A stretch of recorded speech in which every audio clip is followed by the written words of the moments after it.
Welcome to the Diablo 3 podcast. We are online at DiabloIncGamers.com. I am your oh-so-awake host, Flux, and I'm joined on the show tonight by Muggs. Greetings. And by Rankil. Hey, I say greetings. Okay, greetings. You have to Rochambeau for, I'm afraid. Now, if you go first, Muggs, and kick him squat in the nuts. Cookie squaw and the newts. Which might be not so exciting on the internet, but... We are on the show talking about recent play experiences, gold and the economy, legendary material hunting, some about blood shards and economy stuff, and then conspiracy theories. That's the main topic tonight, conspiracy theories. RNG theories, what you can do to make RNG, what you can't do, if these are real or not, legendary drop rate weighting. We posted that last night, and it's got 120,000 views in 12 hours, so people are obviously curious. And it's all a dirty lie, and it's all random because Jay Wilson loves you, or perhaps not. But first, recent play experiences. Why don't you jump in here, Rankil, since I know what Muggs has been doing. I know what Muggs did this summer. What have you been doing lately? You've been playing lots and you're still hardcore? Yeah. Are you still self-found? Oh, wait, everyone's self-found. Yeah. No, I basically... Because what happened was leading up to the expansion, I was just making money off of the auction house, which I ended up basically paying for the digital deluxe version and everything else of that. And then once the auction house shut down, I switched... into full-time hardcore, and just have been running, hardcore since then. Really, I haven't gone back really. I go to softcore like when my internet connection basically is flaky, but I just hit, I think I'm like 352 or something Paragon levels right now. Still going strong on my Witch Doctor, and that's kind of the main class right now. I've gotten six-piece Helltooth set. I'm one piece short of 6-piece Jade. I have 5 pieces of my Zuni set, so I mean things are going pretty good. It's just that it's kind of a lot of like at this point now it's definitely that gear plateau. But then I've kind of on the side been gearing up a Crusader who apparently last I found out was #1 world for hardcore Crusaders in cooldown reduction, and just by accident basically I just keep crafting gear for them and then ends up being a pretty decent character. And then I have like a speed clearing normal bag farming monk basically that I use to farm for heroic caches. So when did you last see the sun? Is it sunny outside? I don't know. I barely Not go anymore. outside. Yeah. So you've been playing a lot, Muggs. You zoomed past me by about 100 Paragon levels, Muggs. So you haven't been slouching yourself. No, I actually did take about a week break and went outside for a week. It was kind of nice. So I'm only at Paragon 300, 307 I think actually. RNGesus has not been as kind to me as he has been to Rankil because I am definitely hurting in the set drop department. I have not seen a lot of sets for monks in any way, shape, or form, nor my Demon Hunter, which are the 2 classes that I regularly run, like T1 or T3, depending monk. So I'm definitely not lucky in that regard. Other than that, not too much has changed since I was just on the last podcast. I gained a few Paragon levels, started switching, started toning down the toughness. I was at 27 million or something like that and 1.3 million damage, and started jacking up the damage and started toning down the toughness to see what I could get away with, because I have enough gear now to properly gear 3 monks if I die, so I'm not really too concerned about it. Well, there's that. All the with Paragon points and stuff, we always said it'd be nice you could easily make your replacement. You didn't lose, Paragon level 80 to your main character that took you 6 months of grinding again. Well, it's really you have 2 hours of grinding and you're right back into it. Yeah, it's really, if I can find another Thunder Fury and a Fist of Az, I'll be right. I'll actually start running like T5, T6. I won't care, because at that point I can remake the monk exactly how he is right now, or she. So you were on the show 2 weeks ago talking about you had a rant about monks and how crappy the set item bonuses are basically, and lots of people have been. We had just run our vote on the site at that point. Worst character, weakest character, and the Crusader won, but the monk was second. And as I said, the correct answer was second on this poll, and you said, no, he's awesome. Are you still sticking with it? We just had a high priority monk defection. This guy in our clan, Cornkills, who's like, what is he, Paragon 420 or something like that? Yeah, it's ridiculous for hardcore. Yeah, in hardcore, and he just gave up on monks. He's just like, I've got 2,000 hours of monk time, and they're just boring and slow now, and I don't like it. Well, did you talk to him about it? What did he say? And you called him a traitor. Yeah, I did call him a traitor, because I've been a monk since I've started playing hardcore, and that's just been my bread and butter. But I mean, everything that I had voiced concern from last week's show, and it's hitting the forums and everything else, where the sets aren't right. The elemental, there's not a lot of elemental variety. A lot of people are holding out for 2.05 and hoping that when they do the second elemental pass, we'll actually get to actually use a lot of the skills that are, are there, or at least a lot of the elemental damage. I mean, to show you that Blizzard still doesn't care about monks. I don't know. Did you see the blog post on BattleNet for the unholy quote unquote monk that they Oh, that posted? was so good. That was Yeah, that was For our listeners who didn't see it, why don't you it explain what it it was? was. I mean, I don't want to rip on the guy because some guy posted a theory about this unholy monk, and he put this build up there that was like, supposed to, and this is what they debuted. This is what they showed is like, hey, you can be this monk, and it was terrible. I mean, it was like just re-rolling off the elemental damage off his Andariel's helm for vitality. Basically, right.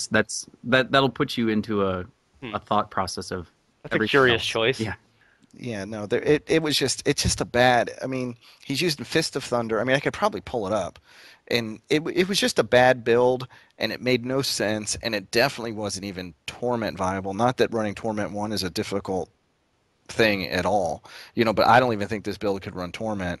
It just didn't make any sense. It it's just like he didn't hit make any sense. the random skill, the chat gem basically, and then was just like, this looks cool, and then tried to build around it. But even then, it was all like based on life on hit and procs.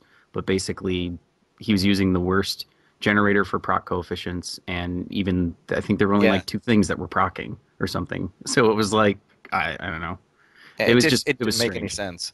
And the fact that they highlighted, I mean, that's fine. You want to have a bad build, or you want to just kind of, I don't even want to Yeah, say was bad it like build. variety and fun, or it wasn't good at all? No, Even it wasn't even variety or I mean, fun. if you're split farming normal bags, I'm sure you can make it work. That's not saying much. I Yeah. mean, I wouldn't run it. I mean, of course, I am a min maxer, and like, but there's just so many monk builds out there that are like really good. If you read the monk forums, I mean, there's some good fire It's not monk what builds. There's kills. some like zero generator builds that people are making work with resource reduction. I mean, there's some really interesting stuff that like takes very specific gear, but you could make it work, and it's kind of interesting. This is just like, some guy transmogged his stuff to make himself look like an evil guy and then called it the unholy monk and just randomly put stuff together.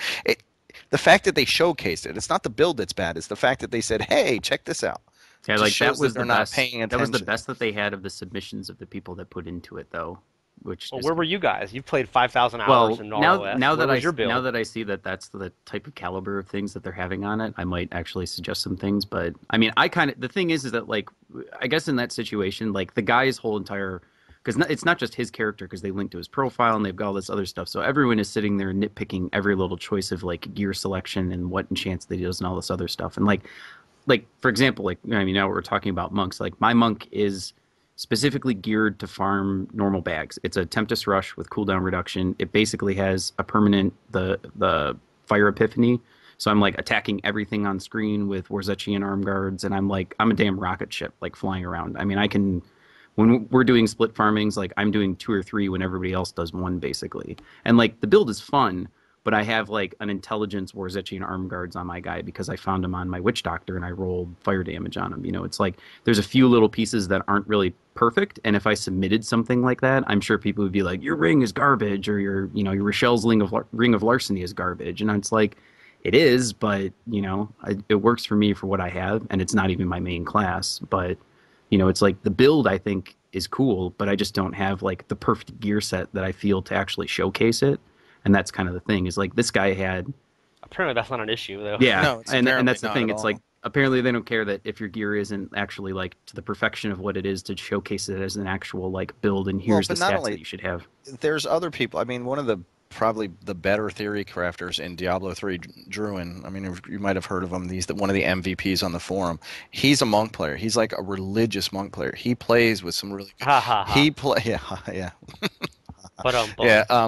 He plays with some really, really good theory crafted monks, and they posted in this thread. I mean, these builds are real. I mean, they're very specific. I mean, it's something to reach for, something to, okay, I can attain this with X amount of hours played. It just seemed like they just went, okay, this one, and picked it Yeah, out of the thread. It didn't make there's a any bit of a sense. letdown basically. Yes.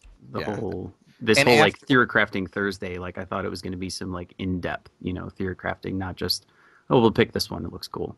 and after As I the said, monk, and after the patch notes that said monks are fine. Oh, yeah, and dashing strike. yeah, It's no not. changes needed. They're Yeah, perfect. I was like, what? yeah. I mean, a lot of monks went in an uproar after that, and then after this one, I mean, the monk forums and subreddits and all the rest of the stuff have just been in a tizzy. It's Yeah, kind I of mean, funny to read, but I mean, it's still you can kind of feel for him. As a monk player, I can feel for him.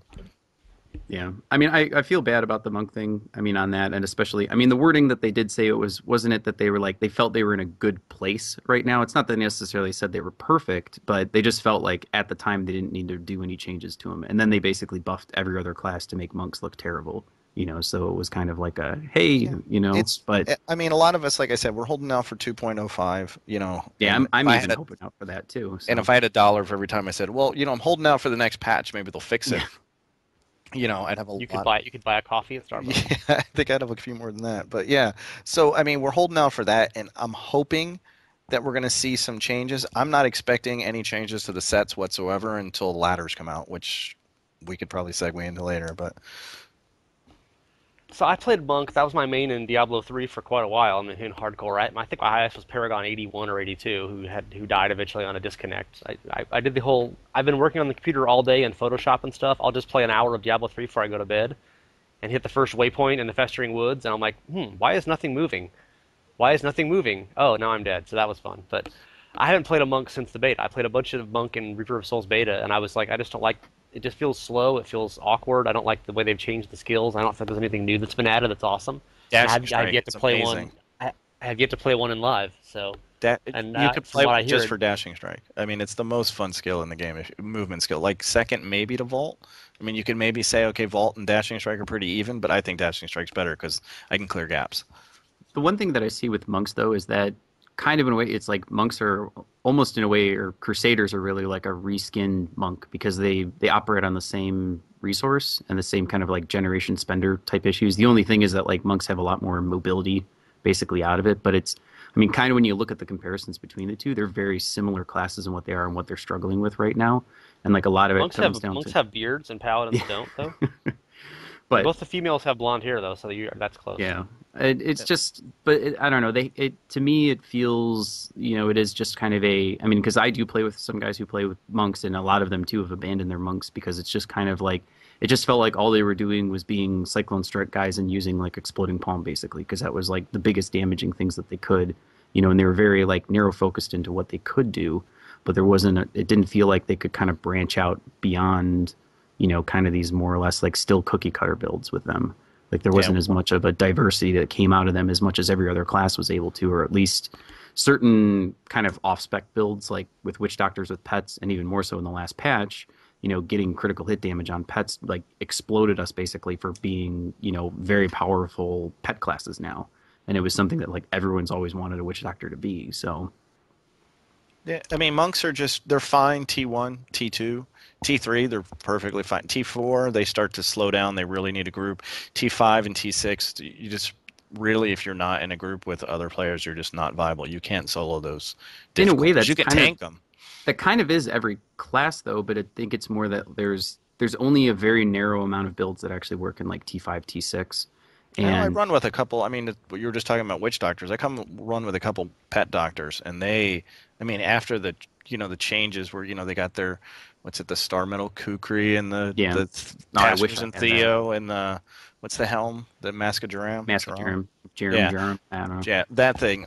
Like they just, they went from being, almost a support class. Okay, I'm gonna drop Big Bad Voodoo for you. I'm gonna use Pure NATO, and I'm gonna do this stuff to like, haha, watch my Gargantuan come up and like crit this, the Oh, I Rift know. boss for 150 million damage and chunk it down to nothing. And could you just maybe throw a couple exploding palms out there? So I mean, I'm hoping the next pass through will fix it. It still didn't fix it still won't fix the sets and the lack of variety. We were always promised that you're going to have these build changing legendaries and the sets are going to be even more so.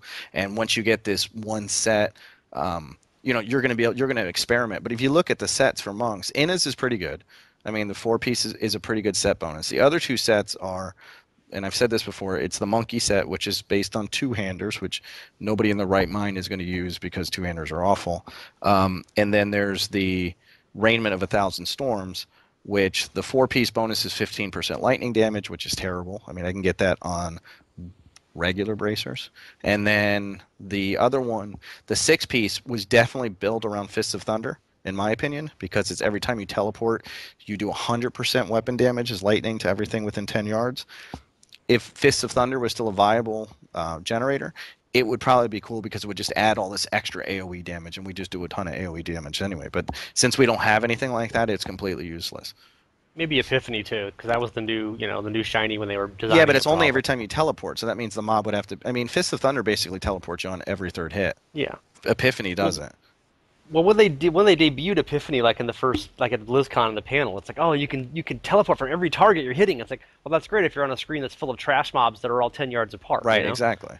When you get one against a Rift boss, it's absolutely nothing. You just stand there and it's a Yeah, just a spirit the generator. mobility bonus of it basically is null and void. So that's the whole thing that it's designed around or balanced around, is this like giving everything teleport. But then you're like, well, okay, if I'm not teleporting, then what am I getting out of this? The And weak you just kind of get spirit. some extra Lots of damage, spirit. some increased attack speed or something like that based off of whichever one you're running. But even then, most of them are also relying off of on kill bonuses basically. So it's like if you're trying to do something and killing a boss, it's not helping because you're not killing anything. So Yeah, so the monk got a super new skill that's really good for scattered groups of trash mobs. yeah, basically. Which- Well, which that's you- like you know, what I you that's really what I need to- use on my normal bag farming monk. It's just because well, I there you attack go. So everything there's on one- screen with it, and I mean that's So there's one purpose in the game that can be used for this. So Yeah. basically, you're like what was the Diablo 2 version of the POW? The Holy Fire aura. You just run through and Yeah, kill- basically. you'd form chippies. Now, You I just kill mean, everything you on the can screen at build once. around it. I mean, the Fire Monk is probably the one build that people are making work, and you can build around it. I've seen it work, but that's it. Like that's well, the the only fire people I've seen it. anything really is Yeah. what anyone builds around, just because it's basically cinder coat and it's the yeah. most damage you can get on all the items and everything else. But that's a whole other thing to talk about, like the overbalance of how strong fire abilities are, relative to not just gear but also for the skills. So Yeah, I think we've probably done enough on monk here for the last Yeah. 15 minutes. Yeah, And probably a little, I'm maybe a actually little even bit, okay stopping talking about them. for our listeners who aren't in Torment 4, which is probably like 98% of people playing the game right now. Enjoy your monks. Maybe tone down the super high level gear talk just a little bit for the general audience. okay. Who knows? I guess I can put up comments and say, what do you guys Well, want I've to got hear? this But great build. It's by a guy named obviously Zips, no one at and he Blizzard has will this understand anything we're unholy saying, monk. And so- so, anyway, Yeah, that was the thing I wanted to mention. One of the problems in RPGs and other sorts of online games is eventually the community becomes far more knowledgeable about all the super little subtle nuances than the developers, because the developers don't play it 9 hours a day, right? And read the forums and stuff. So you kind of wonder if that's what this monk thing was, where they're kind of trying to be jacks of all trade, Lyleria and the other devs and the CMs. They can't really play the game 10 hours a day. They can't read every forum thread. They kind of are, oh, this is like a fun monk thread. We'll throw him up there. And then all you you min-maxing vultures are perched on the telephone wire waiting for it, right?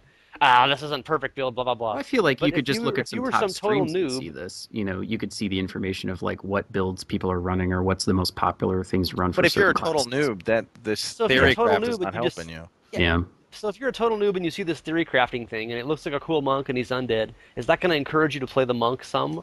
Or are you like, would you try it and just be disappointed because it would actually No, really wouldn't because work? most of the if you're a general, I mean, I don't like to use the term noob, but if you're a casual player and you don't play that much and you're playing in normal, pretty much anything works. You could be like, I like this, I'm gonna make this work, and Even it in like all Torment works. 1, anything will work kind of in a Yeah, way. to a degree. But I mean, it's when you get up into the higher levels, and those people are the ones that are on the forums constantly. Hey, help gear check my monk. Hey, can you help me in this? Hey, I'm looking at the builds. They're the ones watching the streams. They're watching the streamers. They're doing their little bit of research, and they're going to figure out that this is not a good idea. Or hey, I tried this from Theorycraft Thursday. It doesn't seem to be working very well. Can you guys help me out? And then people might steer them in a different direction.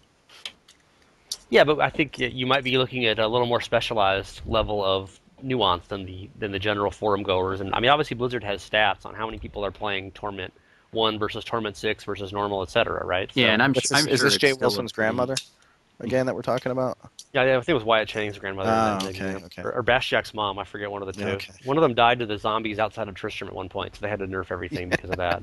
Yeah, and I mean, I always think of stuff other too, and I was always just like, man, I'm like, man, the difficulty should start at like, expert or something like that. I'm like, the game's too easy for anything beforehand or whatever. But then I'm sitting there thinking, I'm like, okay, there's, these casual players who are out there, and like, it's difficult if you start on say like a brand new character with expert with like no paragons or something. But then say then you end up having, some other guy who has no idea how to play the game. Then it's going to be like damn near impossible for them to just like even clear the first pack or something, probably. It's like, okay, well, you kind of got to realize that those lower difficulties aren't necessarily meant for the good gamers, that are out there. So, but I don't know. It's just, it's strange with a lot of things, but it does come down to, it's just the higher up that you go, it gets into more focus builds, and the lower difficulties that you can basically like, you can run, I mean, like, with my monk, again, going back as an example, but it's like, it's a really crazy build that you can run, but it's not, I mean, maybe if I probably actually ran the gear and was trying to actually get pretty decent, I could maybe make it into like a torment-1 viable type build, but there's no way I could see the way that I'm running my monk right now as being a high torment viable build, just because of like the damage output that I do. It's not, I'm designing it because I use the Act 3 dagger that guaranteed crits the first guy that you hit. So I'm like front loading all my damage into that first hit. And basically, if I don't kill the guys in that first hit, then I'm just sitting there like whittling away with them with like a very low crit hit chance type thing, So it's like, it's not sustainable on a high level. So, anyways, but yeah, that's enough of talking about, well, more or less monks, but in general, it's just kind of, I think the basic like gear progression or whatever scales. And I mean, Blizzard, like you said, they know the metrics of how many people are playing at what difficulty, and I think they're more or less trying to focus things on lower ends, I think, rather than the high end stuff. And that happens at every game. Is the high end are the ones who make all the forum noise, and the 1% is like, this needs to be changed. I mean, that's the whole running joke about every ARPG. Every patch is entirely end game stuff, Yeah. and if it's not, everyone complains. What was World of Warcraft Cataclysm, where they went and redid all the early level stuff, and everyone was like, after a month, everyone's like, this expansion sucks. There's no new in-game content, and it was fantastic if you were just starting the game today or just at the time. Yeah. For everybody who already had max levels, it was like, this is bullshit. Yeah, Cataclysm should have more been like WoW, like 2, like the sequel basically, and started over, and everyone started over on like a brand new fresh start. But yeah, But then the next expansion was Pandas, and everyone loved that. So they made everything all better. Yeah. And there's no problems anymore with World of Warcraft. Everyone's very happy about it. Obviously. So I'm definitely going to post a vote this week now. You guys have encouraged me. Something like, what level are you generally playing the game at? Something like that. The wording, Torment 1, Torment 5, Torment 14, whatever, that kind of thing. To get a sense of, obviously people who are reading a fan site are probably a little more... Say, like, what could you clear in like a 10-minute rift or something like that, because that can actually, because if you tell someone, you say, what difficulty are you farming on or whatever, like sometimes people are farming in higher difficulties than they should, but if you can get like a clearing speed relative to what it is, you might be able to get maybe a more accurate answer of like where people actually are, at least gear wise, because a lot of people would just be like, oh, what difficulty are you in? I'm totally Torment 6 viable, and they're like whirlwinding trash mobs or something, or something like that, but they think they're farming Torment 6. So yeah. But also, maybe what's your aspiration? I mean, you guys are talking like if you're, like you were just saying a minute ago, this build, I couldn't make this build work on Torment 6. Well, most people are never even going to enter Torment 6. They're happy if they can get Torment 2 and Torment 3 and a good kill speed. So I think people are not even aspiring to that in many cases. Like, I don't want to play 100 hours just to try to get this one set that I need to be able to play Torment 5. Yeah. I'm happy with Torment 2, that kind of thing. So, well, Torment 3 is actually pretty easily attainable with just crafted sets and a few lucky drops. Yeah, basically, in my opinion. I think there's a difference, obviously, between softcore and hardcore also, where I see people talking about what their softcore builds are, and they're like, I have 3 million toughness and 1.1 million, and I'm good in Torment 2. It's like, really? Well, yeah. Hardcore, people are like, I need 10 million toughness to do Torment 1. If they die once during a rift, it's not a big deal. They say, well, I'd prefer not to die, but, it happens on occasion versus I can never die. Who cares? There's no penalty. Right, so, yeah, versus I can never die, which is always which is a big difference. And, I've mentioned it before, and I got labeled a hardcore elitist, so I got to be careful what I say. You are a hardcore elitist. Yeah, I've had the same thing where I questioned someone, basically they asked about, where everyone was complaining about Blackthorns, and I'm like, I'm actually a player that wants Blackthorns, but I play hardcore, and everyone's like, you hardcore elitist, shut the hell up. And I'm like, okay. I'm like, it's actually a good, you get the 3-piece on it. It's actually pretty good, but, Yeah, I don't know. And just it's a whole bunch of other things. But even Yeah, with even in hardcore, Torment 3 is viable, is achievable. Torment 2 definitely with crafted gear, with just crafted gear and some luck and some weapon drops. I have been playing like I don't know. I would not half time, but probably a third of my time on Europe playing. Just basically have a demon hunter there and playing a barbarian mostly on Europe on America lately. And Trader. I just got to Paragon 90 on Europe, and this is my first character ever hardcore. So obviously I have nothing built up. I'm completely broke. I cannot afford to. I have a really nice puzzle ring, and I can't afford to ever enchant it because I can't afford 900k. I've been like I can play master pretty well with this character now solo, and I'm so happy whenever I get an Imperial gem of a topaz. I'm like, oh, thank God, one closer to being able to craft this ring again. And I can do torment if I do in a party and stuff. But I mean, it's really just different seeing the gear, the scaling up when you have no gold and no resources and no other characters and no other, I only have 80 Paragon points, 70 Paragon points, that kind of thing, versus 200 plus. So it gives me a little more of a sense of what normal people are doing. But this Demon Hunter, I'm at like, I don't know, 850k DPS and about 6 million toughness. And I can do torment, but it's pretty slow. I mean, I'm not in danger of dying. It's just not real quick. And I see people in like forum threads like, what's a good estimate for torment, that kind of thing, like in softcore, and they'll be like, 100, a million damage and like 200, like 2 to 3 million toughness. I'm like, 2 to 3 million toughness? Like, what do you have, like 27% res all or something? I'm just amazed that, obviously it's a very different thing, and when all you need is a little bit of damage, and you don't care if you die every now and then. So, we are obviously hardcore elitists, but that's because if we're not hardcore elitists, then we die and we never get to play that character again. So there's kind of a penalty to be paid. Yeah, and with the rarity of drops, I mean, even with as many drops as come, it's not. I'd hate to even say this, but in D3V, it was almost a little bit easier because if I had enough gold saved, I could just remake my character pretty much the same. Okay, I'll go buy a new one of these. I'll go buy a new one of these. I've sold everything else that I've found. Nowadays, it's like, okay, I have to find similar gear, to reach that similar level. So, it getting back to where you were is a little more difficult. It's Diablo hoarders in Yeah. hardcore, basically. That's what it And is. I've got alts that are holding backup weapons and other things. I think I have like 4 or 5 different character sets of things for whenever my character dies. So it's kind of along those ways.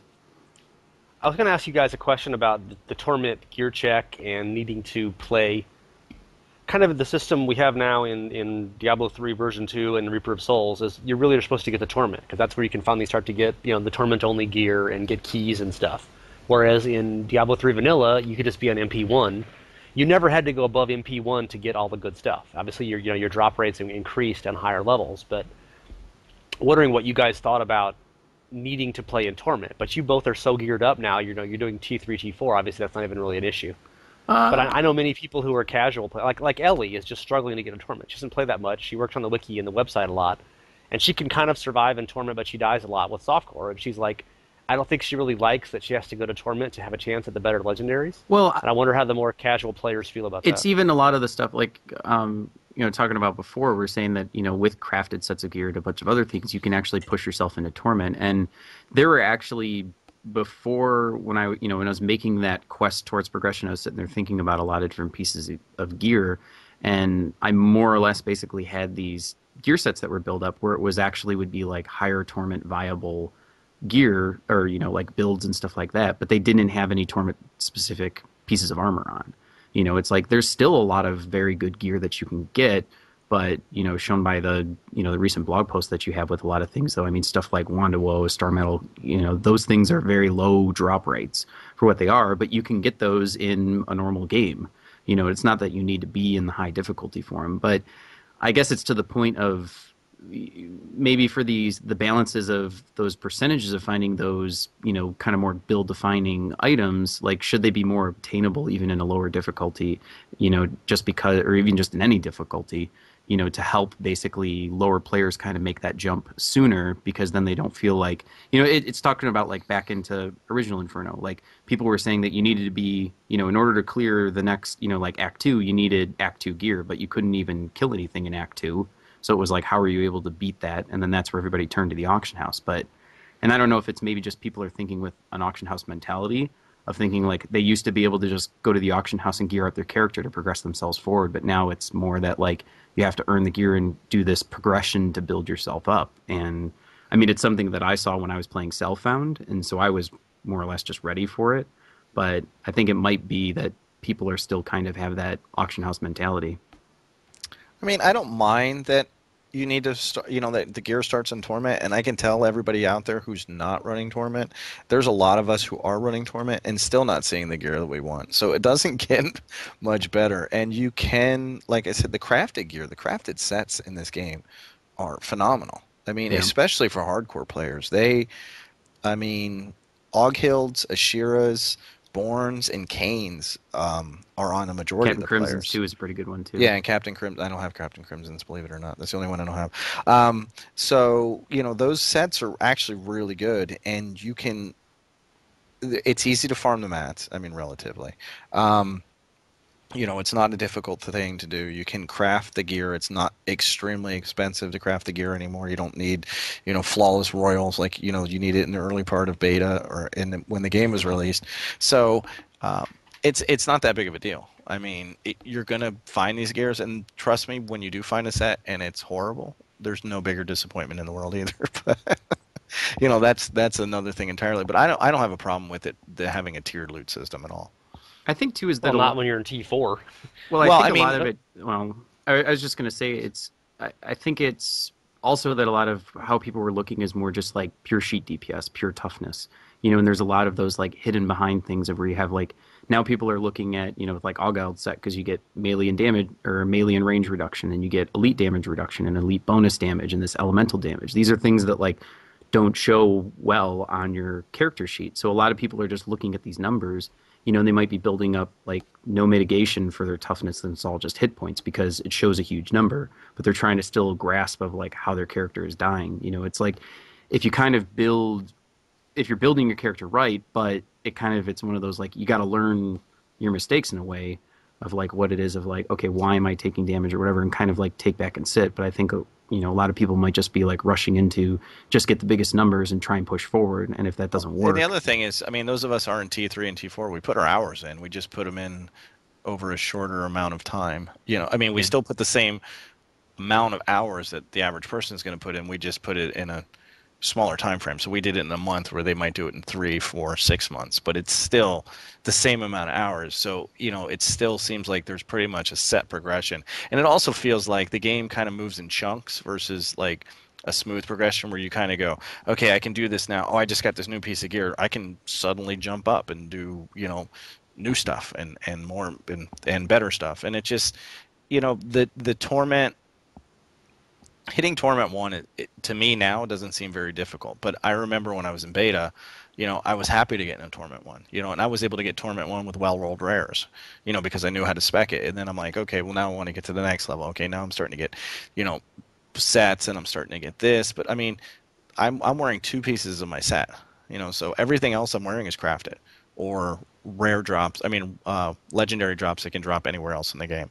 So there's nothing Yeah. on my monk that is T3 viable besides 2 pieces of gear that can't drop anywhere else in the game or be farmed. Do you guys think that people in softcore use Oghild set?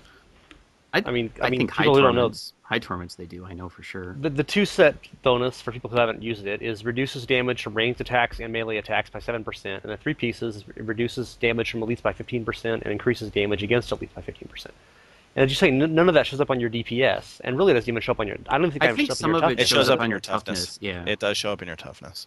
So reduces damage from range to melee does show up on toughness, Yeah, but I mean and probably elites. not as much as like 500 vitality would, even though it's much more useful, I would think. Yeah, but you got to think the people that are pushing into the high torments are the ones that are probably on the forums or the ones that are probably using Yeah. They D3 up understand and the D3 mechanics. ladders and or either copying a build that somebody else theory crafted or coming up with their own. So they understand, they're starting to understand these things. So they're definitely pushing towards that area.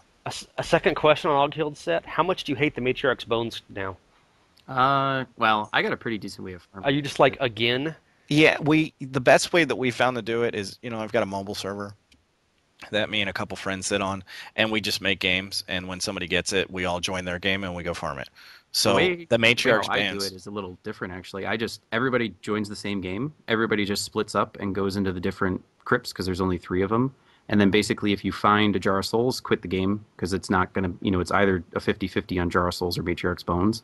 And then Also, if anyone else is in there and they find any of the ghosts, because there's like what data miner and some other guy, because you can get the Born's piece in Yeah, there the as Born's well. piece. Yeah. And that's actually what I found was the most efficient way of doing it. And you get kind of a double dip of both of those crafting materials. And I found that to be faster than just constantly recreating games because it's It's usually yeah. like If you're waiting for people recreating to get games in by and your everything solo, else. yeah, Yeah. but when there's four of you, you pretty much got a game every Yeah. time, because you're right. If you're doing it solo, then it's probably. But if there's a couple people, and it really depends on what you're farming. Like if you're specifically farming for Aug Guilds, like I'm a monk, so I need to roll one with everything. I actually made 30 Og Hills chests, trying to get them to roll perfectly with one with everything, and so I could make them. And I never got it right. So I wasn't really by that point. I wasn't interested in Borns. I wasn't interested in Ashiras, which is extremely easy to farm. Yeah. I was just interested in Og Hills. So that's all we would do. We would all sit and mumble and say, "Okay, I got it," and everybody would, invites would go out, and we'd all go and farm it on whatever torment we could handle. And of course, there's huge scale up in legendary material drop rates on higher torments now. I mean, normal it's 15%. If you're doing on T3, it's 53%. So once you get geared up enough, and T6 it's 77%. So I imagine people who are really just trying to get, kind of in the early stage, trying to pull themselves up by their bootstraps, so to speak, are running on normal or hard or maybe expert, and they're getting, 18, 20% chance of drops. And you guys are getting 45%, and you've got four people doing it at once. Yeah. So you probably got 30 Ogkill's chests in the time that some noob would get two. Oh So yeah, it's no, completely. I'm not doubting that. I mean, that's one of the beauties of the clan system, though. I mean, you look at our clan in Hardcore's West. we have a clan. Yeah, come on. What is it called? I mean, it's not even clan. They have communities that do the same thing too. That's There's, I true. think, on NA and We're EU. plugging the clan now, But dude. Come on, what's your turn? well, but You So know, what is that clan that you're in, Ink Gamers Muggs? Hardcore West. You know that Oh, elitist. is that what server is that Yeah, on? that's on NA. Oh, it's on the American servers. Yeah. People could join that if they wanted to. We've got, what? Oh, I mean, we. Oh, yeah, I'm in it too. That's right. I forgot about I that. prefer clans actually more than communities. Communities is too anonymous, basically, and you can have a lot of kind of scumbags basically in them, depending on different things. But I Yeah, think I mean, clans, you're actually developing a community that is, you actually work together and you're talking all the time because you're all in the same chat and everything else. As communities, I think you're only split between like 20 people per chat room or something. Even if you have a community that has 1,500 people or something. So no, the clans are great. I mean, and yeah, it's one of those things that I can log on. I mean, I love being in the clan. I mean, it's nice. There's always people to find. That's one of the things that kind of bugs me to read on the forums. There's like people are like, I'm looking for people to play with. I'm like, go join a clan. I'm like, there's tons of them. Reddit has clans. All the fan sites have multiple clans. Like we have multiple clans. You know, there's tons of clans out there. I'm like, and that's the best way to do it because you can find people that are, hey, who's interested in farming mats? Hey, who's interested in split farming? Hey, who's interested in doing T1 or T1 rifts, T2 rifts, T3 rifts, et cetera, et cetera, et cetera. So I mean, that is definitely the best. I mean, it would be nice if they were a little bit bigger, not too much bigger, but just a little bit bigger. Um, but that's definitely the best feature of the game. I mean, yeah, I keep seeing people, they keep joking. They're like, oh, this game is still a single player game or whatever. I'm like, you're doing it wrong then. I mean, to be honest, it's like anyone who's sitting there playing the game solo. I mean, there's certain things that are probably good still doing solo if you're looking for like max efficiency of certain things.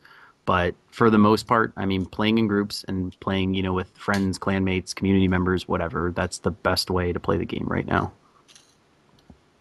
So any other funny legendary material farming stories? I had a question about that. We've kind of mentioned that a little bit, but aside from relentlessly abusing the system with 17 people in a mumble channel, have you guys had any funny searches or? I can hear Sarathis say, "You will not enter the aqueducts, Lord Belial, to lance your blood in my dreams now."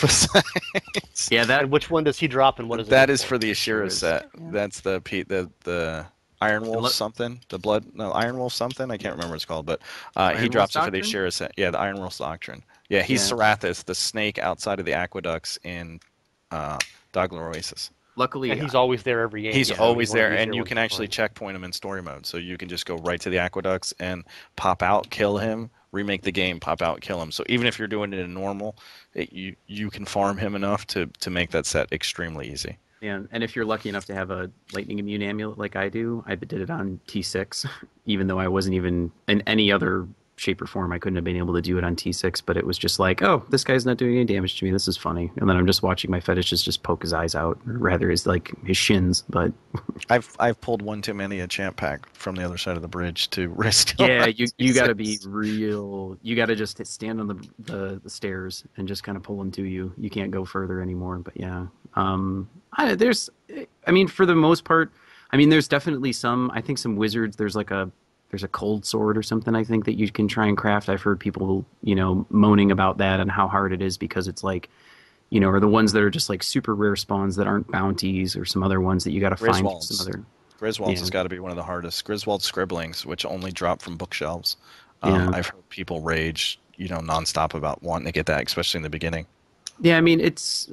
I mean I think for the most part there's like a lot of them that are good, but I think when they make it that it's only like one guy that you can get that's some super rare spawn or something else, it's like that's. I think that kind of gets into the pain in the butt. Like the ones that are like, oh, because what is it for Ogilds? It's like you have to kill ghost, named guys basically. Oh, Feckler's ghost, yeah. The Matriarch's Bones is by far the easiest. And so there's like I think there's even a couple other ghost guys too. There's one in like Act 2 or something. There's like one of the Act 2 ones aren't worth it. The Archivist. Yeah, the three that are best are the Matriarch's Bones, Hawthorne Gable, and Feckler's Ghost in Fester. But I mean, at least if you like come across those guys type thing, there's multiple types of these guys that you can get them off of. It's not just like there's one guy that's a super rare spawn that's somewhere else or whatever. So you're just like sitting there, which pretty much all I find with when you're trying to do those very specific ones is you just keep, because there's no really good way for a lot of them. And you just keep restarting a game over and over again until you get the named guy for your bounty, because you don't want to go search the zone because he might not even spawn there because he's a rare spawn. It's not like a guaranteed spawn type guy too.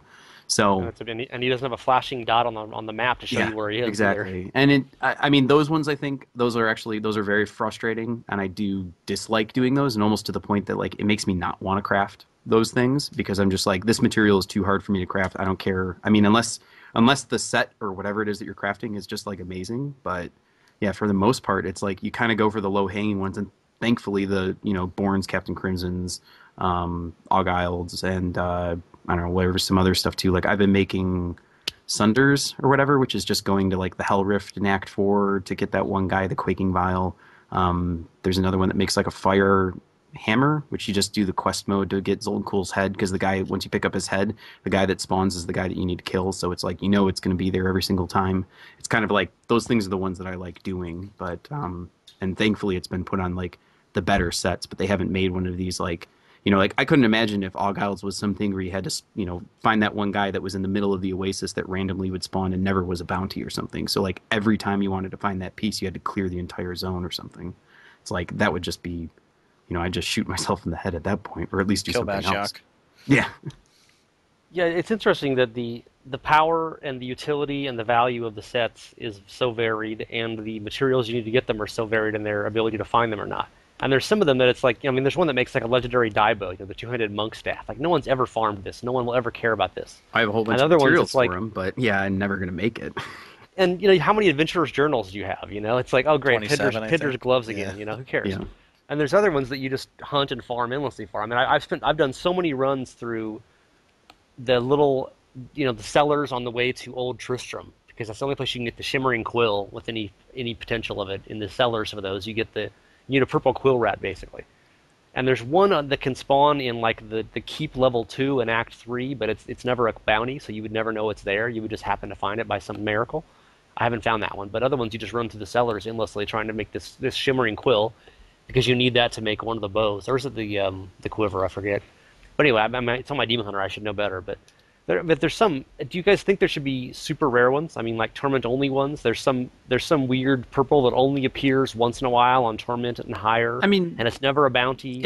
And if you can get that, it makes this super awesome set that you can't otherwise find. I mean, if it's along the lines of something like that, where say the recipe is a torment-only recipe, and then so it's kind of the same thing like a Hellfire Ring type whatever, like you're farming these materials and they set, because I like the point where they're putting some of these things and pushing it into torment, because what that does is it promotes the player to push themselves to go into a higher difficulty and at least do something that's more challenging. Because if you could get everything that you needed in normal, you would probably see a lot of people actually just more or less playing in lower difficulties and instead of fighting in higher torments. If they didn't scale XP and rewards and whatever it was for it, like everyone would just be fighting in normal, which is what a lot of people were doing in the beta.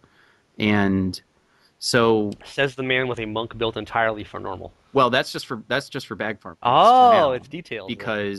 But that's the thing is because the best way to farm bags right To now ruthlessly is on normal. exploit bags, yeah. Yeah, Yeah, and until they so, fix the bags in 2.05, it kind of makes well, sense. it depends on how they fix it, though. That's the other thing too. Is if the numbers work out that you still can't get as many, because with bags, all it is just numbers. It's not a matter of what difficulty you get them on.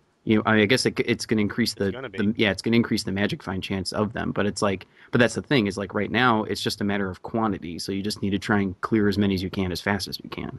But yeah, I mean, I would think it would be nice to maybe have something that you could like long term build. I mean, there's been suggestions of people saying like, because Royal Ring of Grandeur, that's like a really powerful bounty reward, and like It's a everyone wants must-have. it because yeah, I mean, for top level playing, you basically need it, and everyone is using it, and That's the ring that gives you one more set. For people who don't know, for the listeners, you know, that's the ring that gives you, it's unique, a legendary ring that gives you one more set for each. So if you have two set items, it counts for three or three for four, etc. yeah, and but people were talking about like someone had made a suggestion of saying like, oh, what if they took the Hellfire Ring basically, and the Hellfire Ring was like where you were crafting this Royal Ring of Grandeur, or something. It's like I feel that like if you're kind of doing these progressive like building things like back in vanilla, it was actually for me running Cellfound, it was a pretty big thing for me to go through and make a Hellfire Ring, and the Hellfire Ring was actually a pretty decent ring to have. But now it's just like, I mean, no, I haven't even made a Hellfire Ring because I did. it's worthless. It's terrible. Yeah, I mean, It it's rolled not. so terrible. It was such a pain in the butt to make. I had to Yeah. run so many. We were doing T6 Ubers except for Diablo because he's a pain in the ass. And it rolled after doing so much work and basically spending the better part of a day, like farming the keys, making the rifts, killing the bosses. I made it and it rolled so terribly. It was like the biggest Did it not even disappointment roll of my main art. stat? No, it didn't even roll main stat. Yeah. See, and it's like that's the kind of thing is you don't want to put all this effort into crafting something and then it's just junk. Like immediately it's junk. Like you want it to maybe guarantee it's good or something. And I don't even know if that's, it's along the lines of like you can, it's like something that allows like you could build something that allows you to enchant like a second property or something on an item or something like that. But you have to go through this like long drawn out process in order to do it, and then every time that you want to enchant it or something you can do it because like enchanting a second property is really strong. So if they make it this like these kind of long chain type quest things or something you could call it. But I mean, not to cut you off, but I don't mind, like where Josh used to say he doesn't mind things being extremely powerful if they're really rare. So in that and there regard, that's true. I don't mind something if they make it rare and it makes it like a long-term goal to farm and it's really powerful. Like then it's kind of the trade-off. I'm working towards something that I know is going to be beneficial to my to my gameplay experience. Well, and I think the difference though between that, again talking about the blog post, for you guys at the Ink Gamer one with, all the different drop rates and everything else, like, say, getting something like you wanted a Wand of Woe, but if you could craft something, say that was similar, but it's like when you're putting yourself up to just 100% pure RNG and you don't feel like you can slowly progress towards it, type thing, that's where it gets that like, people have that as a goal, but if it becomes this goal that almost seems like it's unobtainable to an extent because the chances of you getting this, where it's a either, it's all or nothing basically of you getting it, and not like a Hellfire Ring which you can progress over a day's period of time, as opposed to just like say you had a Hellfire Ring was, you killed the guy and he ended up dropping the ring at, after factoring in all the chances of key drops to summoning them to the organs to crafting it. Instead, it was just like, oh, you killed all three bosses and then killed Uber Diablo, and you had, Uber Diablo had a chance to drop a Hellfire Ring for you or something at the end. Like it would probably be more painful doing it that way than it would be doing this like piecemeal of building things up like piece by piece, which is where the crafting system it feels more rewarding in my opinion. Okay, next topic. We need to get on to conspiracy theories. We're running long on all the intro stuff, so we're going to skip a couple of intermediate steps.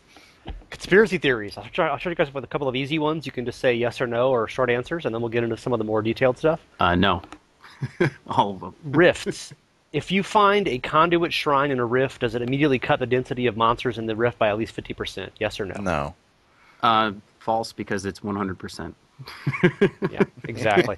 When you find a conduit shrine, you'll either be in the very far corner with nothing else nearby, or immediately the rift will empty. It's like the mall on after closing time. We actually found I, one in the it was in the Fields of Misery rift. We all had found it. We walked right to it and we just split up in different directions and tried to train as many mobs back to back It to the should play the conduit. Benny Hill theme when you Yeah. activate the conduit shrine because everybody just goes off in just their own directions. And then the worst part about a conduit, I feel, is like you're running up to it, you see this champ back, and you're like, I'm gonna obliterate you, and then it shuts off like right at the instant that you show up to him, and you're like standing at their feet, and you're like, come on, come on, and it's like, oh crap, and then you're like, I actually have to fight these guys now.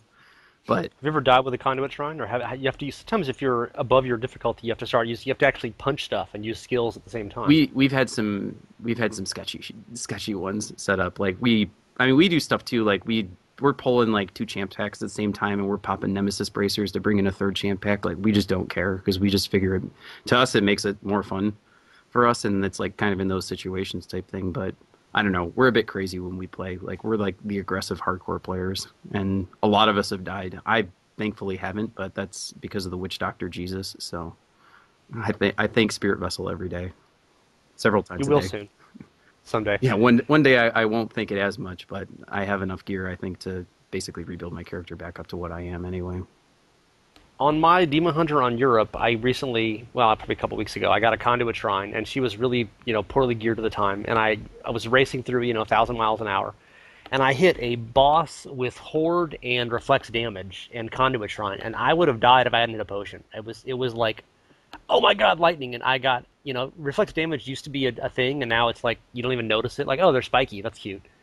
And this is the only time I think in the entire Reaper of Souls live that I have noticed a reflex damage that actually mattered to me, and that would have killed me in like 1 second if I hadn't hit a potion really quickly. So that was my one exciting moment with a conduit shrine. Every other time you just obliterate stuff and it's awesome.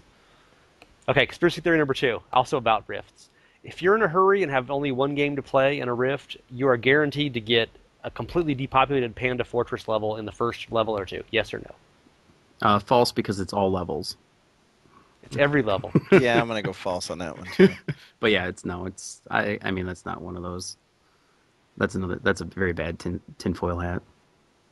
Okay, wizards get better drops than every other class. I think this is true because they're Asian, and you know how Blizzard is with Korea. Yeah. Actually, looking at the drop rate sheet that you showed, it seems like they do have a slightly higher percent drop to get all the stuff that's actually really powerful. Like the Shard of Hate and stuff like that, they're at like 2.5 versus 2.14. Yeah, it's So, based I off of mean, like the weapon availabilities and yeah, art weapon stuff. availability, I would say just because of their pool of gear, maybe. It seems like that. I don't know. I'm probably going to say false because I believe in RNG, in the truth in RNG. But since wizards are such an underpowered class, they really need some advantages in the drop rates, right, to make it even. Yeah, Right. Yes, they Not so really much? do. Yeah. Yes. Yes, absolutely. Maybe monks and crusaders can get that too someday. Yeah. Okay, getting on to the real conspiracy theories. The game selects 5 to 7 legendaries per slot per game, and what you can do is join a T6 game on a lower level, like a level 35 character makes it. You race through it, find which legendaries are dropping, stock up on shards really quickly because you can totally exploit that, and then you gamble and get the legendaries you want. And that's how people have gotten 10 and 12 and 15 of the same legendaries for their Chantotos items and such. Yes or no? Is this actually happening? No. We did a post about that, and there's tons and tons of debate about it. And this guy posted this huge thread in Battle.net about it, and it's been on Reddit with big arguments about it. I think people need to look up what apophenia is and confirmation bias and then get yeah. back to me and actually understand what random means. But no, I don't believe it in any way, shape, or form. I don't believe it, but there's a side point kind of to it is to where so that this whole thing of where you go into a lower level game. The only way that I would think of something is it because what they're doing is they're gambling. Even it's a level 30 some odd game, you gamble for level 70 items when you're a level 70 character. Now, the only way that I would see that this would be, but I don't think it works this way, is that, because if you're killing things that are level 36, you're only limited up to what you can get that are like, because there's like a minimum level of what you can get some legendaries. So in a way, you're actually cutting off some legendaries that you can get, and you're limiting the pool. But of course, this doesn't do anything for you because if it's a level 36 item, it's worthless to you at level 70. But if this still applies to what Kadala gives you, then maybe there might be some way where it's, because you're in a game that's a level 36, it's only pulling things that are level 36 and below basically capable of to get. So you might be cutting off a certain amount of legendaries, but the only way that you could probably prove this is by spending hundreds of thousands of shards and, keeping track of every single slot and all this other stuff. So basically the part where it says that there's 5 to 7 slots or whatever it is that rolls, I think that part is baloney because, I think there's only like 5 or 6 pairs of gloves that you can gamble anyway, at level 70. So it's like, for the most part, I think even most of those things aren't even, they have a pool of like 7 items that's on there. So, and it was more like you said, is that it's a confirmation bias that someone runs a game and they're like, oh, I got a Hellcat waistguard that's on this. And they start gambling. And then the first thing they get is a Hellcat waistguard. And they're like, that's it. It's confirmed, with like one happenstance chance of it happening. But, yeah, basically it's just. Well, and not only that, I mean, if you look at the way that the Korean post that you posted definitely makes, that follows exactly what the devs had been talking about anyway, which was there's tiers of loot and, you're going to have more likely to get this than you are going to get that. But it's much easier from a game designer standpoint to just randomly assign a number than it is to go through all this convoluted, well, you're going to get 5 drops and they're going to be decided at the start of the game, as opposed to the system that every RPG drops, which is an item drops. At the time that the item drop, we will decide if it's white, blue, yellow, legendary, or set, and then we'll decide what those sets are. I mean, that's how that's always been. I don't understand why all of a sudden they would change it. It's not even game designers. There's actually friends when we discussed this because we were like, what the hell is this conspiracy theory about?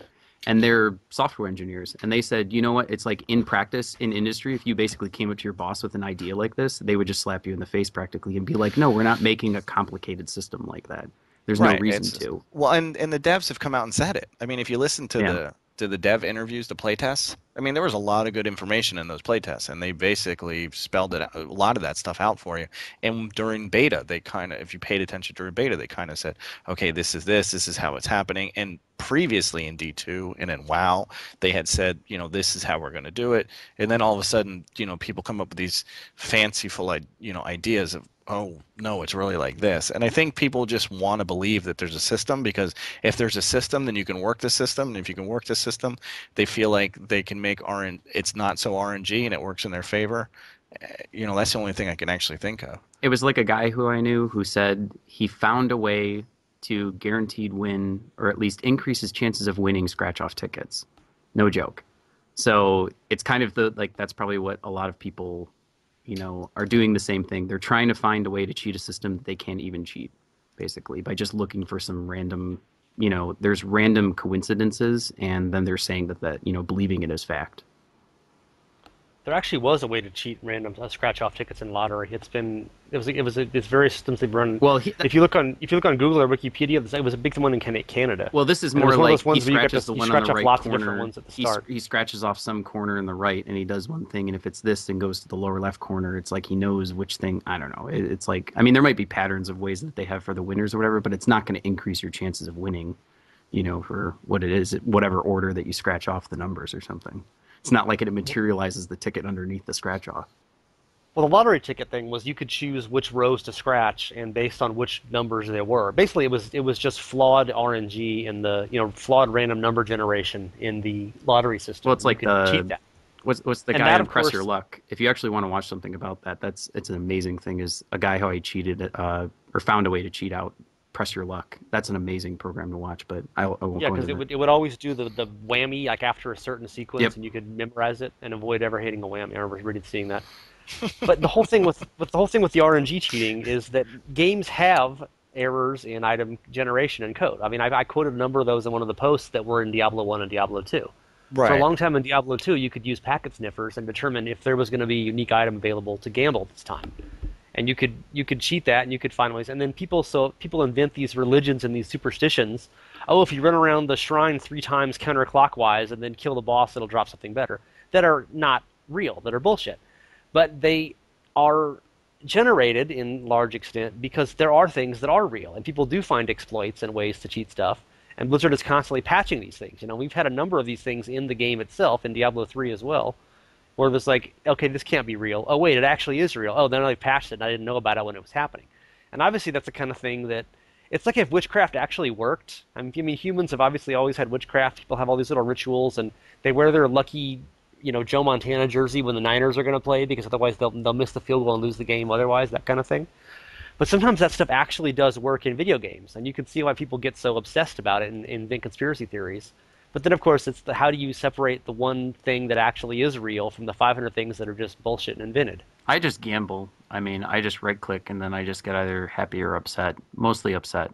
And that's how I gamble. I don't really try and find some sort of. I mean, to me, it's like I'm going to right click something, and if it gives me the loot that I want, the more the merrier. That's the way I And see I'm it. not constantly trying to game the system either. I mean, to be Yeah. honest with you, it's not. I play the game. Like play the game that the devs laid out for me. Most people are Yeah. like, oh The well, I way how want to you play. get a better chance at finding loot is to kill stuff faster, Yeah, I basically. mean that's I just mean, it. That's my game. Is I want to get But into the that's higher. hard, though. I People know. want magic tricks. I People don't want to want kill to. less things and get more items, basically. That's what How I do you want. get to Carnegie Hall? Practice, practice, practice. Well, Well, there I were a lot mean, of people that were People opening up want shortcuts. chests, People so want I tricks. if always they were use People opening the up want T6 magic things. chests and doing that.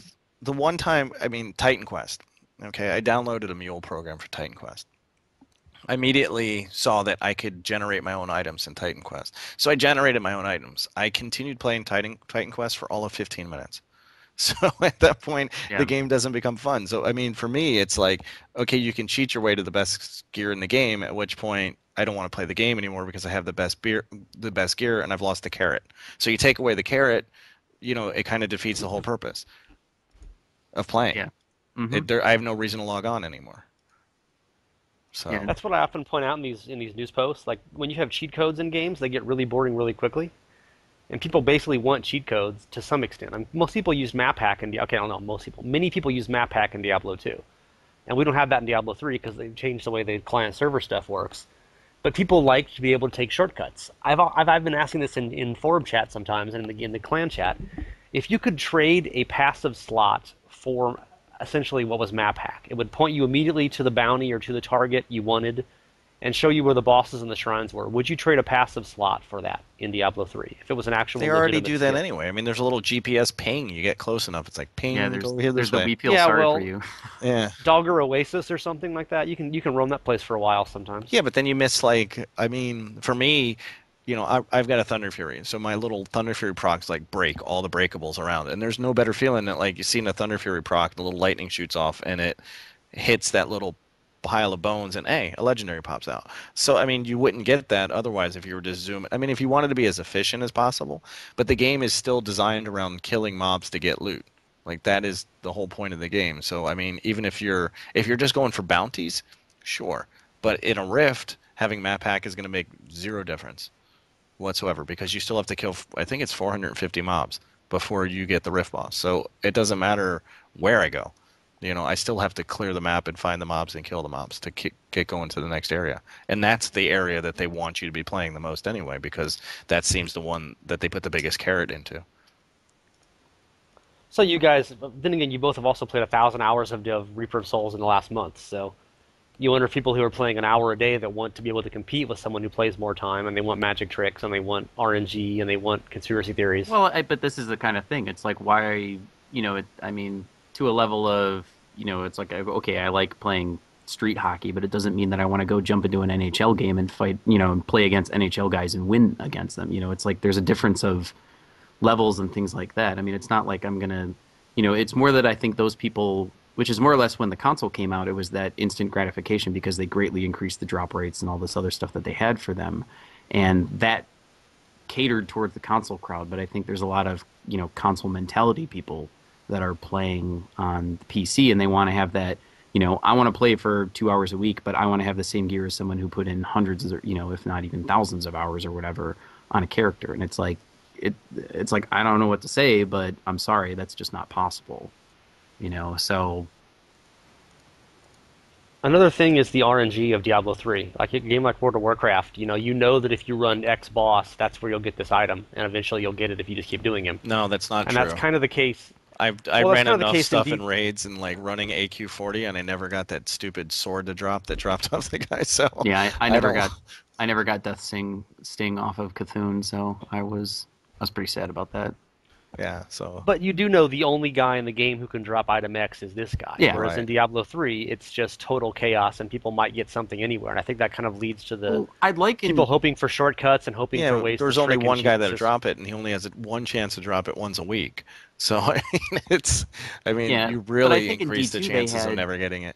because D2 they had certain loot tables though that were for certain boss, fights or whatever it is that you were looking for, which is kind of I would think it would help maybe for something for bounties or whatever, because it would be like, oh, if you're looking for, Shard of Hate, say if there was Mephisto was in the game type thing, it's like, well, you got to kill Mephisto a whole bunch of times, and hey, guess what? You get his weapon, or you have a better chance of getting his weapon if you fight him. So if someone really, really wants an item, and they're like, I really, really want this, and I want that extra, instead of it being like a Wand of Woe or a Star Medal, it's instead of it being that 2% chance of you getting it, you want to 50% increase your chance and make it a 3% chance for it to drop, like you have to kill this specific guy. And someone would probably sit there and just fight that guy over and over and over again because they just want that extra 50%. But I think goals well, that like was that. Diablo 2. Yeah, but I mean I think different types of farming routes like that kind of work, but it splits up everybody because everybody has different goals for what they want. And then, in more or less the cases of it, like D2 a lot was single player,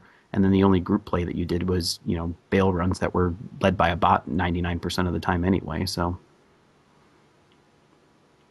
Yeah. I sometimes wonder about the randomness of drops, if that's like, for instance, just this afternoon I was playing on Europe, and I got one of those Act 5 cemetery levels in a rift where it's a boss rift, and I had 25 elites or something in there. Didn't get a single legendary for the whole level, and then right at the very end of it, there was a little chest over in the corner. You go to the very corner of that, and like a bunch of zombies come out of the ground in some of the corners, Right. and usually there's a chest right there. And I was done. I'd hit 100%. I'd just run back to kill a couple last things, and getting every last elite and had working hard to kill these elites. I'm playing on a difficulty level that's kind of a challenge for this character, and I'm like, oh, I'm done. Oh, I'll just click this chest, and the chest popped me the only legendary I found. I mean, it was some crappy amulet it turned out to, but the game says it's you're like welcome. yeah, it's like I did all this work though and killed all these bosses that were like difficult, and there's just some chest in the corner that required nothing to do, and that's what the best reward was. But I guess that's just RNG.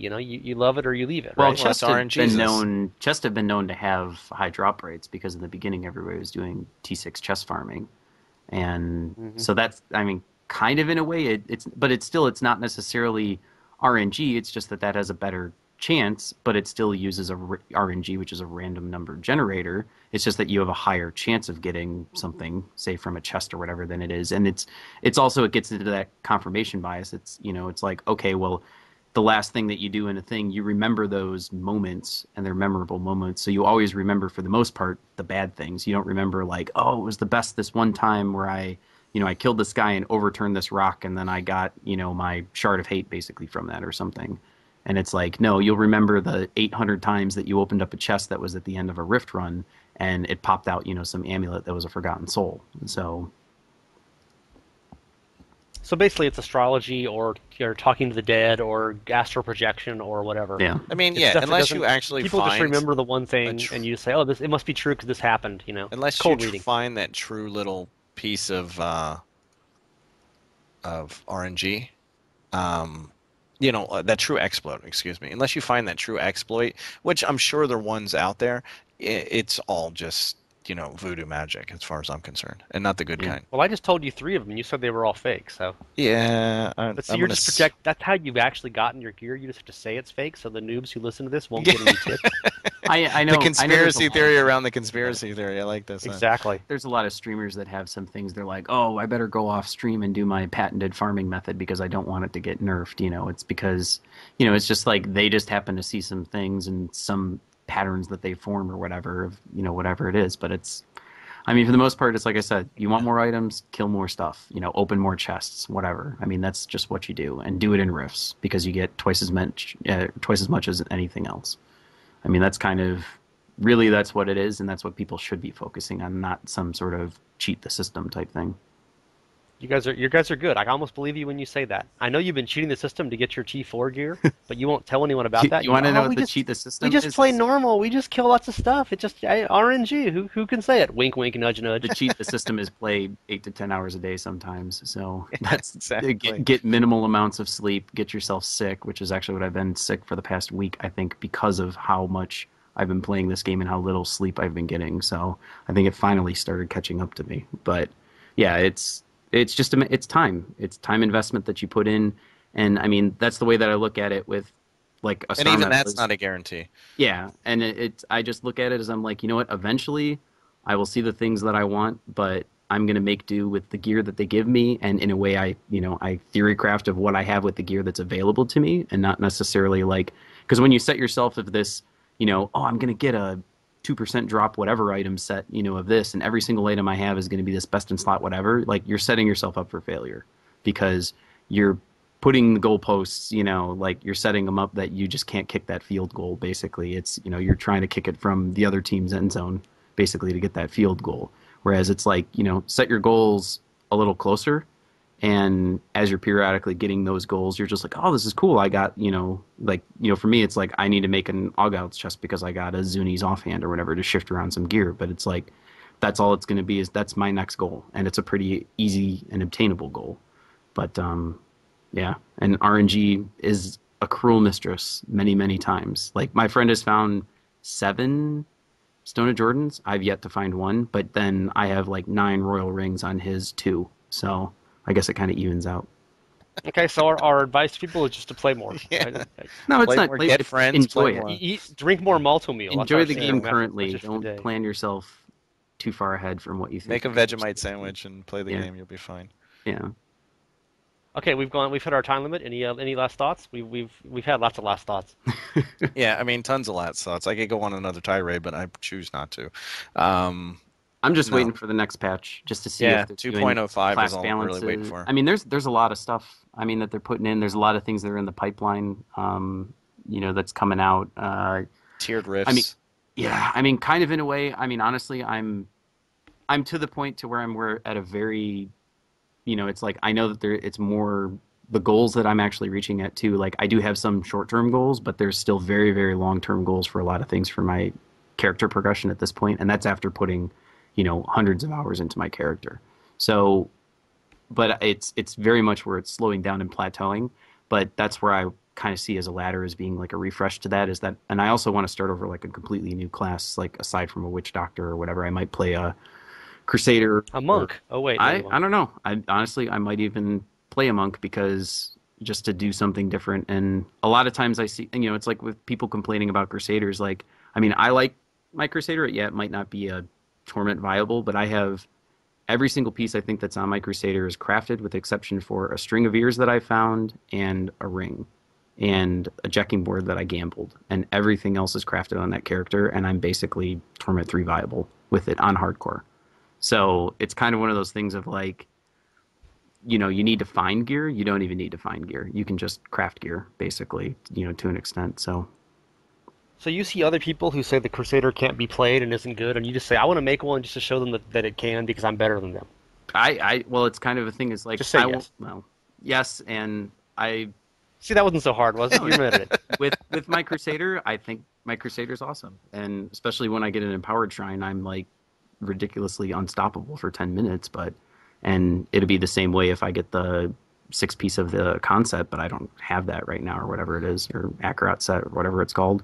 I don't even know because I don't even play the damn class. But I mean, I'm sitting there. It's a class that I don't play, and I'm at 18 million toughness and like 500k damage with 64% cooldown reduction or something like that on it. So, and it's a lot of fun to play it. So, And you don't play it, unlike all those noobs who play all day and can't even beat T1. So you'll show them any minute now. I mean, but there's very narrow things that Crusader. I mean, I do agree that there are shortcomings of the Crusader class. You basically either go a cooldown build or you get a Gerfalcon and a Jecking board. Those are like the 2 options right now. I think there might be some viable one-handed builds, but that would require a lot more time for me to actually get the class and like build up gear and all this other stuff. And I don't have the time for it right now because I'm playing my Witch Doctor. But come ladders, I'm gonna actually try and make a valid one-handed Crusader that doesn't use Blessed Shield. So it'll be interesting. It'll be a goal to myself, actually, in a way to find something that's enjoyable to play on higher tournaments. Yeah. Okay, any last thoughts, Mugs? No, I mean, like I said, it's just 2.05. I'm really curious to see what the changes are going to come. They said they're going to do a lot of class rebalancing, and that's kind of what I'm holding out for. After that, it's tiered rifts and ladders, and to see if they actually entice me enough to play the ladder, which I'm assuming some ladder only legendaries would. But again, RNG falls into that, might push me in that direction. But I'm really, really looking forward to the tiered rifts, and I'm holding out for the skill revaluations. Yeah, I had a whole thing we were going to talk about tiered rifts and other stuff. We've already run too long on that, but I would be curious if you guys can answer briefly. Obviously, that's a no, but pretend you can answer briefly. You have both put many, many hours into your characters and your gear. The whole point in ladders is that it resets all that and you start fresh. Are you actually interested in that? You've got your T3, T4, T5, T6 super uber characters.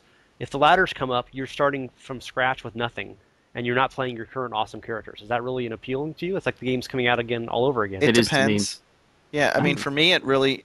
I'm running into a situation where I had at the release of ROS, I had a ton of time, so I was able to blow that time and get to a certain point. So now I can kind of play on a more casual basis, and it's really going to be dependent for me personally on what the carrot they use to entice us into ladders, because just the reset itself isn't enough for me, especially since pre Diablo 3 and Diablo 2, the ladder reset was, hey, this is a great way to reset the economy, so I don't have to spend $2 billion gold on a mempo. That was kind of interesting. Right now, everything's self-found, so it's like that carrot's not there. So they had said they're going to put some ladder-only legendaries, maybe some ladder-only sets, and depending on what those sets are and what those legendaries, that'll entice whether or not I decide to play ladders on For a me, casual basis. I mean, for me, I want to play a new class, and it's a way for me to reset. Because right now I'm like very attached to my Witch Doctor because I have so much time and progression and everything else put into him. And if a ladder just says, "Here you go, you're starting over from ground zero," now I'm just like, well, I'll look at all the classes and I'll pick a class and say, I want that one, and I'm shooting forward with it, and then I'm gonna probably just focus on one class on the ladder. I could see where But not the monk.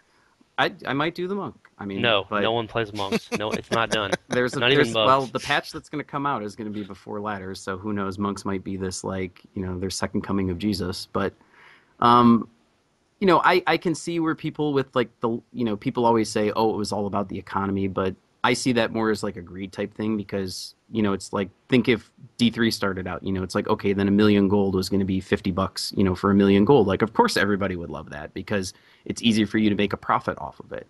But if and now that they're taking away kind of like the monetization part of it, it's pulling a lot of people away from it because they more saw it as like dollar signs in their eyes and kind of like easy profits because everybody's going to be doing Well, I it didn't and play wants all softcore, this. so I never saw the easy profits. Yeah, but I mean, I play hardcore, so There were third-party sales options. I'm Yeah. already in a way doing pseudo ladder resets when my character dies, But it's Well, like I that's still have that's a my thing backup. exactly. Is like, I die. I've had ladders. It's called death.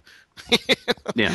And it's really going to be dependent too on the people that I game with on a regular basis, what they decide to do. If they all decide to go ladders, then I'll probably go ladders. I don't You think I know. would put the same amount of time that I put into what would considered now be non-ladder. I think I would build a character, maybe get to a point, set myself a goal of like, a mid torments or something that I could break into, or maybe make it like, all right, I want to do a T6 Uber fight or something, just one, just to do it. And I'll be like, all right, I'm done. And then whatever I have that's in there, because all that experience and everything still transfers back to my main one. And I eventually would just be like, building back these kind of perfect non-ladder characters. And then more for me is like, it's quick character progression and character building. And it's more satisfying to me, I guess, seeing upgrades on the regular as opposed to this, like to the point even where I'm now, where it's like I'm going days and days, without seeing an upgrade at all. And I'd rather even just play something where it's just like, oh, cool, got an upgrade. And then next hour, it's like you get another upgrade or something else. And it's like, oh, I'm doing this and I just got enough Death's Breath in order to, enchant one of my things or something that I had, or just get the next level of my blacksmith. And it's kind of like you have a lot more goals when they do a reset for it. And to me, I like that. But I know it's just not for a lot of people, but it's not necessarily I guess if they do the ladder only items, that's kind of something that more or less forces people in to do it, and I kind of personally don't like that. But I don't know. I mean, we'll see how it is because it might not even just be like D2 where they just reset things. It might be And the like other thing I wanted to add too, it's really going to depend on the length of the ladder season. yeah, You know, if or it it's a might even be D2 like ladder PoE season, type stuff. yeah, I mean, if it's a PoE type ladder season, maybe 3 months, you know, that would Well, even if definitely they do be. short-term ones, like they have like week-long ones or day-long ones or something else like that, like if they put in, like 5-hour leveling races, like I would think those would be a ton of fun. It's kind Yeah, of like, I agree. If they, if the ladder season's short, I don't want to go for D2 8 month, 1 year ladders, because then it's just, after the first, for most people, after the first month, you're back in the exact same position you were yeah, on your main character. But if I they do agree. it, 2 months, 3 months, and or maybe even short races, which I doubt they're going to do because I don't think they'll steal directly from another game. But that would be really You interesting. would never do that. There's never anything stolen or copied directly from one game to another in this industry. I kind Never. of hope they So do, but yeah, Everyone's original, I like don't like see they like would. snowflakes. I don't think they would just because there would be so. I mean, there's enough bitching about enough stuff, and if they, kind of copy some PoE things directly, there would be enough yelling. Well, PoE directly copied half of Diablo Well, I 2, so know, but that's what I always find is funny. They're just like, oh, there's this PoE game, it's so amazing. It's like, well, you realize that they just copied basically Blizzard's old game, so which actually a lot of the other stuff too with like their map systems was even borrowed from Torchlight, which borrowed from Mythos before it was even that, which were oh, guess what? They were ex Blizzard employees. So yeah, it's kind of like everything eventually just comes back to Diablo anyway. So really, it's their own idea, so they can take it back, hopefully, and not get too much for it. and every other genre, there's 25 different kinds of first-person shooters. Like, oh, we have a different kind of machine gun in ours. It's like, come on, they're all the same thing, and all the sports games and stuff. But you know, Blizzard has often said they're more about not about innovation as so much as fine tuning and streamlining and making everything really good. Like the whole Hearthstone thing. I mean, obviously Hearthstone is just Magic the Gathering, but it's like super addictive version of everything with simplified in some ways and complicated in other ways. And if only Diablo 3 had followed that mindset instead of reinventing the wheel in 47 ways, it took them expansion pack to really get it back into shape. But that's a topic for another podcast, and I think we're actually on our another second podcast here at this point. But thanks for your Greetings, time, hello, guys. I'm Rankil. This is Flux, and Yeah, that was yeah. That by the way, remember I said can you guys answer shortly on the ladders thing? That took you 13 and a half minutes. So anyway, thanks for listening. This is Diablo 3 podcast. We are online at diablolinkgamers.com. And if you missed the whole legendary massive drop rate information thing, it's had 130,000 views in the last 18 hours. They posted it, so obviously people are interested in that. If you somehow are listening to this and haven't already seen that, it's pretty unlikely. So, I'm preaching to the choir at this point. So, enjoy the show. Thanks to Muggs and Rankil, and we will talk to you guys next week probably. Bye bye. all right, Moo, moo, moo, moo, moo. Moo. moo, moo. It's a mooatocracy.